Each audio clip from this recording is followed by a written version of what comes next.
Bon, bonjour, bonjour. Bon, voilà. Alors, pour la deuxième vidéo, ça va être, ça sera pas aussi bien que la première parce que je pourrais pas tout, j'ai pas tout filmé. Comme j'étais tout seul à faire la prépa, j'ai pas tout filmé. Mais ce que je vais faire, je vais vous mettre des dessins avec les cotes à respecter, les découpes à faire. Et là, bah oui. Alors là, voilà, c'est le rendu final. Parce que j'ai beaucoup entendu dire, ouais, ouais, une cale, un pot et puis un carbu, c'est la base. Bah non. Parce que ici, chez nous, c'est pas possible de rouler comme ça. Si tu roules pas d'origine, tu te fais arrêter, tu te fais gauler, t'as un PV, c'est la merde. Donc voilà. Déjà, il y a 40 ans, c'était déjà, plus de 40 ans, c'était déjà comme ça. Là, on a toujours la gendarmerie dans la ville. Donc c'est pas possible de jouer au con. Donc voilà, on a, une fois terminé, ça a l'air de ça. Bon là, elle devrait rouler, mais j'ai eu plusieurs soucis. Je vais faire une autre vidéo avec la fameuse prise d'air que j'ai eu au départ. C'était un peu con, quoi. Alors là, je suis plus. Le démultiplication d'origine, c'était du vario. Il n'y avait pas de vario, c'était un embrayage, une poulie fixe, avec un plateau et un petit pignon de 13 et un plateau de 44 à l'arrière. Donc, et elle prenait au GPS, elle prenait 48 km/h avec un carbu. Alors, beaucoup disent, ouais, faut monter ça. Bah si, en fait, il y avait un filtre avec ce truc-là. 48 tournait pas bien d'ailleurs. Il fallait jouer au club starter pour qu'elle roule correctement. Et bah oui, il paraît que ça marche bien ça, mais le problème c'est que ça fait du bruit. Alors on a le même problème que avec les échappements pas d'origine. Donc là c'est un échappement d'origine mais modifié. Ça les modifs je le mettrai. D'ailleurs de toute façon je vais devoir le redémonter parce qu'il y a une petite fuite. C'est un démontable acheté sur la bécanière. Donc là alors j'ai nettoyé le cône avec du papier à poncer très fin, du 320. Et là aussi au milieu j'ai nettoyé l'autre cône avec du 320. Maintenant, un coup de nettoyeur frein pour enlever toutes les poussières qu'il peut y avoir à tête dedans. Beaucoup de souffle.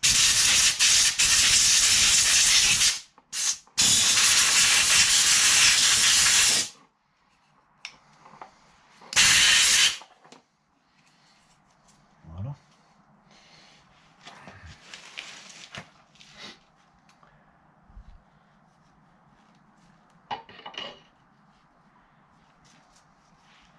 Alors, toc. Comme j'ai pas ma bougie, je cherche le point mort. Je redescends à peu près de 2 mm. Je mets mon repère ici derrière là. Non, il est là. Alors il est où lui? Toc toc toc toc. Toc toc toc toc. Il est où mon repère? Ah, il est là. Ok. Maintenant j'ai oublié le marteau, c'est pas bien. Voilà. Donc on se remet avec la bougie pour vérifier qu'on était bien. Ah bah non, justement ça va bouger. On descend à peu près de 2 mm. Voilà, je suis bien. Là, pour l'instant il est solidaire. Pour être sûr qu'il se sert bien cette fois-ci.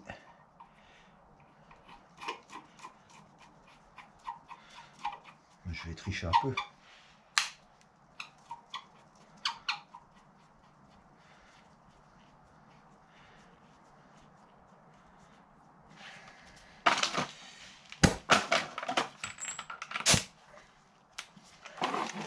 Serrer un petit peu seulement pour pas casser quand même.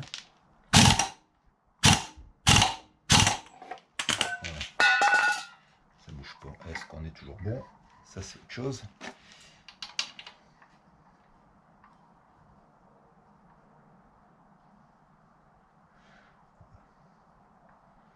Pour moi il n'y a pas assez d'avance. Mais bon. Ça va démarrer. Je referai ça avec la bougie après. Avec la bougie de réglage.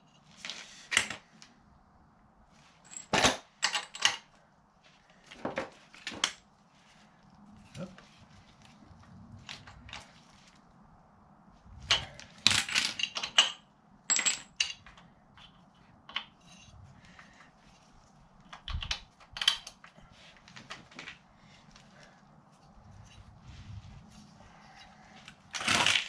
On va voir si ça redémarre maintenant. Ça c'est autre chose.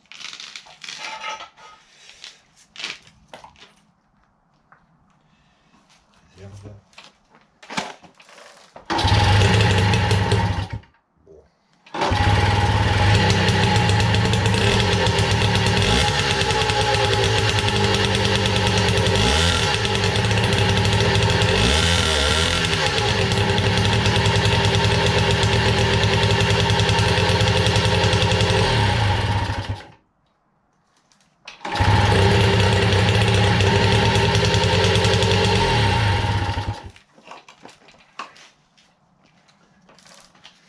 Bon.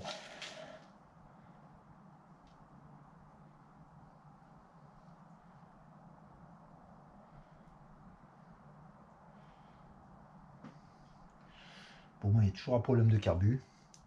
Ça tourne, mais pour moi, ça tourne pas comme il faut. Bon, moi, je pense que c'est trop pauvre. Depuis le début, je suis embêté avec le carbu. Alors, j'ai eu une prise d'air, je mettrai la vidéo. Dans la prochaine vidéo, je mettrai le problème de la prise d'air parce que c'était un peu tordu comme prise d'air. Alors, ce qu'on peut voir, bon, je vais vous montrer pour la deuxième vidéo. Pour le rabotage de la culasse, là, on voit que c'est entre le cylindre et la culasse, il n'y a vraiment plus grand chose. Hein. On voit bien qu'il n'y a plus grand chose. Hein. Donc, c'est vraiment raboté. Ça, je vais expliquer tout ça. Ici, on voit la cale. Alors, le filtre à air, en fait, c'est pas un carbu d'origine, c'est une refabrication. Et ce que je vais montrer, c'est les modifs dans le filtre à air. Tiens. Donc, on va en profiter. Alors,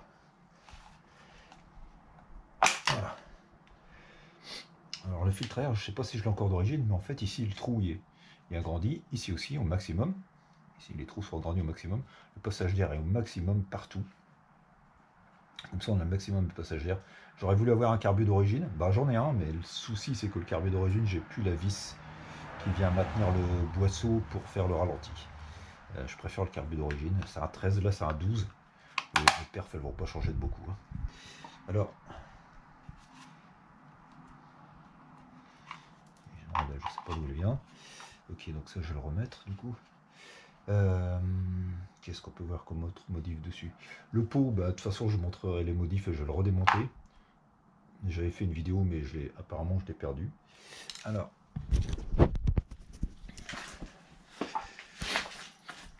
voilà. Alors là, bah, si je me fais arrêter, bon, évidemment, elle est immatriculée, elle est assurée. Et si je me fais arrêter, bah, monsieur l'agent, le pot il est d'origine. Hein. On voit un peu que le diamètre extérieur il est en 14, mais bon, ça claque un peu plus, on l'entend. Donc là, je suis avec Avario, un pignon de 11 dents et une couronne de 60. Alors, on n'ira pas à 90 avec ça, mais ça va être très nerveux. J'en ai déjà fait, c'est très nerveux. Qu'est-ce que je peux dire d'autre là-dessus? Bah, je vais faire des... C'est dommage, j'ai pas la vidéo avec la modif de l'échappement. J'ai des photos, donc c'est déjà ça. Bah, je vais vous mettre tout ça dans la vidéo. Voilà. Bon, là c'est recalé. Et si ça démarrait à l'ancienne?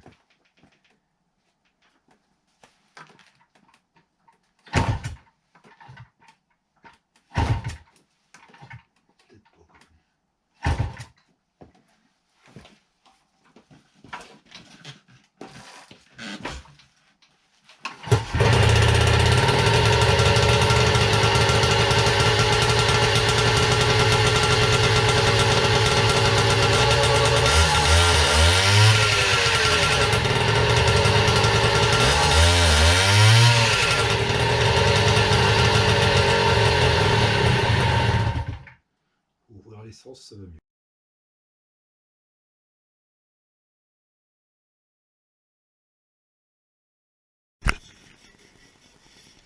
Bonjour, bonjour. Alors on a bien avancé aujourd'hui. Là on a les petits carters tout beaux, tout neufs, légèrement polis, pas trop quand même parce qu'il faut que ça avance. Toc. On a deux beaux carters avec les transferts bien agrandis qui correspondent à notre cale de 2 mm. Nickel. La cale de 2 mm qui se monte sur notre cylindre. Pareil, nickel, voilà. Hop. Ensuite, on a aussi notre petit filtre à air qui a été bien modifié pour pouvoir laisser passer l'air comme il faut. Voilà. Et puis là, bon, on va attaquer les mises à niveau des plans de joint, le rabotage du cylindre, le rabotage de la culasse. Et voilà, à la prochaine!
Bon, on va montrer la modif du pot sur la V7.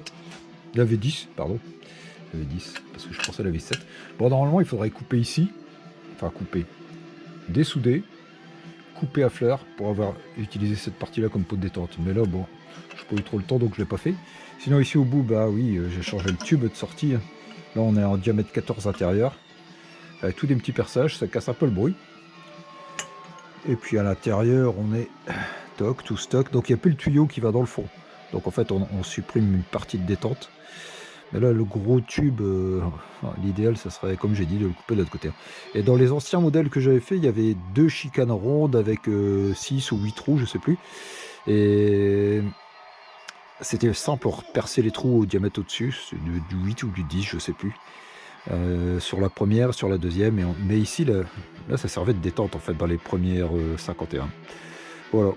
Bon, bah, la modif est toute simple, hein.